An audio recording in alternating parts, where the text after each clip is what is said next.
The equation of two equal side of an isosceles triangle are this and its third side is passes through the point this. The equation of the third side is, question में isosceles triangle बोला तो मैं isosceles triangle बना लेता हूँ और उसका equation दे रखा। आइसोसेलेस ट्रायंगल बोले तो जिसका दो साइड इक्वल होता है, मतलब ए बी बराबर ए सी, हाँ, और थर्ड साइड पास कर रहा है पॉइंट से 1, -10 से। ये मेरा थर्ड साइड पास कर रहा है 1, -10 से, और दो साइड का इक्वेशन हमें दे रखा। वो कौन दो साइड है? वो आइसोसेलेस ट्रायंगल है। ठीक है, हमसे क्या पूछा? Equation of the third side, third side का इक्वेशन पूछा। जब ए बी इक्वल टू ए सी है, अपोजिट साइड इक्वल तो अपोजिट एंगल इक्वल, ए सी के सामने में कौन सा है? बी है। ए बी के सामने में कौन है? सी। तो एंगल बी बराबर एंगल सी होगा? हाँ होगा, क्योंकि ए बी इक्वल टू ए सी है, इसलिए एंगल बी बराबर एंगल सी। अच्छा, यहाँ तक समझ गया। तो मैं अगर दोनों तरफ 10 ले लूँ तो 10 बी बराबर 10 सी होगा? हाँ होगा, कोई दिक्कत नहीं है। अच्छा, तो मैं क्या करता हूँ, इसका स्लोप, ये इक्वेशन ऑफ ए बी जो है इसका स्लोप मैं निकाल लेता हूँ। इक्वेशन ऑफ ए सी जो है इसका स्लोप मैं निकाल लेता हूँ। ठीक है, इसका स्लोप हमें नहीं पता तो इसका स्लोप मैं एम मान लेता हूँ। तो tan theta equal to formula क्या होता है? एंगल बिटवीन टू लाइन्स का, एंगल बिटवीन टू लाइन्स का क्या फार्मूला होता है? m1 - m2 upon 1 + m1 m2। ये फार्मूला हमें याद होना चाहिए। तो देखो, इसका स्लोप मैं निकाल लेता हूँ, इसका स्लोप m मान लेता हूँ, तो ये 10b, और ये इसका स्लोप निकाल लेता हूँ, इसका स्लोप m मांगता हूँ 10c। 10b equal to 10c होगा, काहे कि angle b equal to angle c है। मैं angle b equal to angle c को मैं थीटा मान लूंगा। ठीक है, सबसे पहले स्लोप निकालता। इक्वेशन ऑफ ए बी हमें ये है, तो स्लोप क्या होगा? स्लोप क्या होता है? Minus coefficient of x upon coefficient of y. तो minus coefficient of x, coefficient of x कितना है अपन का? 7। कोएफिशिएंट ऑफ वाई कितना है? -1। क्या बोला फार्मूला में? माइनस कोएफिशिएंट ऑफ एक्स, तो माइनस यहाँ दे दो, तो माइनस माइनस कैंसिल, तो क्या हो गया? 7। स्लोप ऑफ ए बी 7 हो गया। अच्छा, ए सी का इक्वेशन लिख लो। ए सी का इक्वेशन ये है, इसका स्लोप क्या होगा? Minus coefficient of x upon coefficient of y, minus coefficient of x, x का कोएफिशिएंट कितना है? 1 है।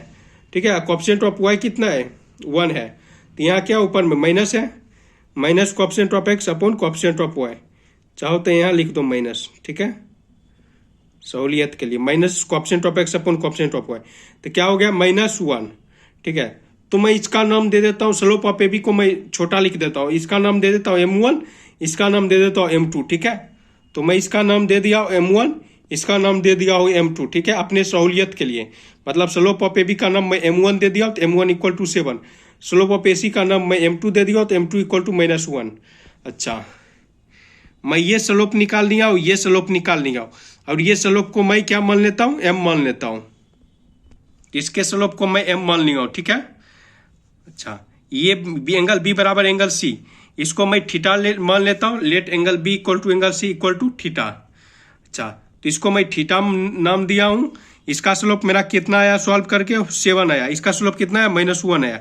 इसको मैं m मान लिया, ठीक है।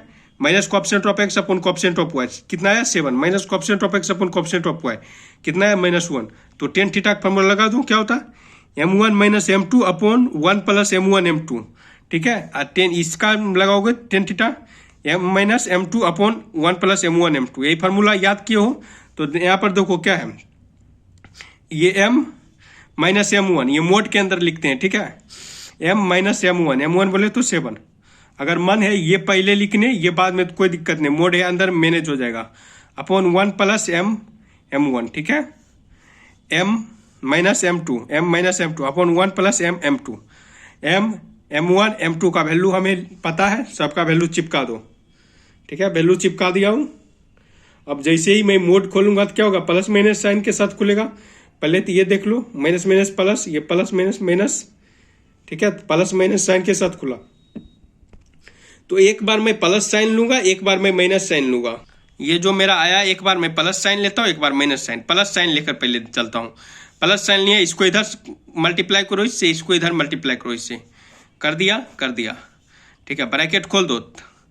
ब्रैकेट खोलने पर ये आ रहा है हमें, और अब कुछ कैंसिल वैंसिल हो रहा है। देखो m 7m गया, तो क्या बचा? -7 -m², ये 1 + 7m², यही बचा। हाँ, तो इसको इधर कर दो, इसको इधर कर दो, तो क्या हो गया? -8 = 8m²। 8 ने 8 को मारा, m square equal to -1, m square equal to -1 जो कि पॉसिबल नहीं है, तो लिख देता हूँ नॉट पॉसिबल। ठीक है, अच्छा अब एक बार निगेटिव साइन के इक्वल करता हूँ, ये प्लस माइनस है तो निगेटिव साइन के इक्वल, इसको 8 से मल्टीप्लाई कर दो, इसको 8 से मल्टीप्लाई करो, निगेटिव साइन बाहर रहना चाहिए। ठीक है, जब सॉल्व करोगे तो क्या आ रहा है, ओवरऑल सॉल्व करके मेरा 3m1 3m-1 m+3 equal to 0, तो m इक्वल टू मेरा क्या आ जाएगा 1/3 और m इक्वल टू कितना आएगा -3। अच्छा दो वैल्यू है, ये 0 के इक्वल है, या तो ये 0 होगा या तो ये 0 होगा। अच्छा तो मतलब हमें स्लोप पता चल गया, equation of slope of BC में m माना था, तो स्लोप ऑफ BC हमें पता चल गया। अब इक्वेशन ऑफ BC में लिख लूंगा, हाँ लिख लूंगा, पॉइंट पता है स्लोप पता है तो लिख लेता हूँ। देखो ये पॉइंट पता है, हमें यही इक्वेशन लिखना है, क्वेश्चन में पूछा है और स्लोप निकल के आ गया तो लिख लेता हूँ फॉर्मूला। मैं फोटो काट के अलग से हटाया हूँ, हमें इक्वेशन ऑफ BC लिखना है। ठीक है, इक्वेशन ऑफ BC क्या फॉर्मूला होता है इक्वेशन ऑफ लाइन का, y-y1 equal to m into x minus x1, y-y1 ये x1 ये y1, तो y-y1, y1 कितना -10, माइनस रहता है तो ब्रैकेट दे देता हूँ, क्या कि साइन चेंज होता है, m into x minus x1, m कितना ये x माइनस x1 पुट कर दो। इसको जब सॉल्व करोगे तो आएगा x minus 3y minus 31 equal to 0, और दूसरा m इक्वल टू कितना है -3, तो m इक्वल टू -3 जब लोगे तब क्या आएगा देखता हूँ, तो m के जगह मैं -3, ऊपर वाले में m के जगह 1/3, इसको जब मैं सॉल्व किया तो आया 3x + y + 7 इक्वल टू 0। इस क्वेश्चन में ज़्यादा कुछ नहीं करना था, ये आइसोसेलेस ट्रायंगल बोला तो अपोजिट साइड इक्वल तो अपोजिट एंगल इक्वल, तो एंगल B बराबर एंगल C। हमें फार्मूला याद होना चाहिए एंगल बिटवीन टू लाइंस का, ये फार्मूला हमें याद होना चाहिए। मेरा आंसर ये आया और ये आया, जिस ऑप्शन में ये होगा मैं उसमें टिक कर देता हूँ।